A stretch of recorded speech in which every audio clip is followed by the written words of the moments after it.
labada kun iyo 18 waxaan daafuray saldhigiina laga siiyay dowladda Puntland khaasatan gobolka Karkaar qardho caasimadiisa waxaan aad iyo aad ugu mahad celinayaa dhammaan shacab weynaha reer Puntland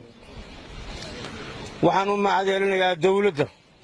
markaan ka warramo ciidamada halkan aanu ku tababarano ee saldhigan laga siiyay iyo kaymaatankii jamhuuriyadda Soomaaliland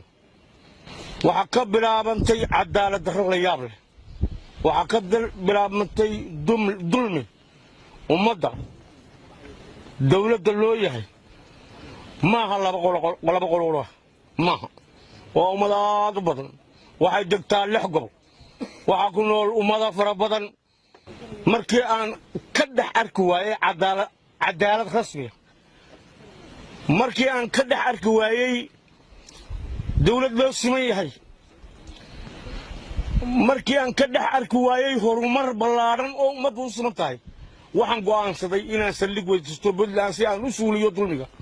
markaan hoos u dhaadhaco waxaan ka mid ahaa dawladda waxaan ahaa korneyl sare ciidamada qaranka حتى الآن waxaan ahay Soomaaliland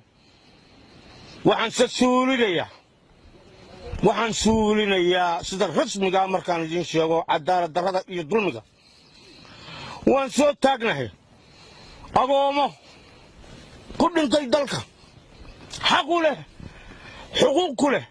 waxaan arkay laban agoon oo iska soo hortooda midna xuquuqda qaadan iyo midna aanu qaadan halkaas ka arkitaan cadaalad darrada ka jirta markaad eegto madaxweynaha generaalka ciidanka maxkamadda sare fulinta wuxuu isku reer waxa la isku darsaday maxay waxa la isku darsaday waxa la isla ogyahay waxa arkaysaa dhiijiyo isku mid ah taliya saldhig ilaa iyo isu duwe cid kula laga sameeyo sidaa markaad u eegto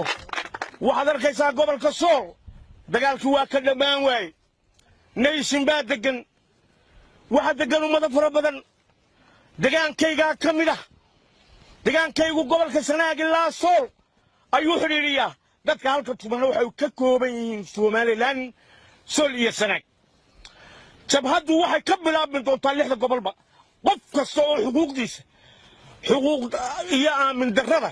iyo nolol darrada iyo biyo la'aanta ka dagaalamaya gobolkiisu ka dagaalami doona haddii alla iyo ciidamaduna gudaha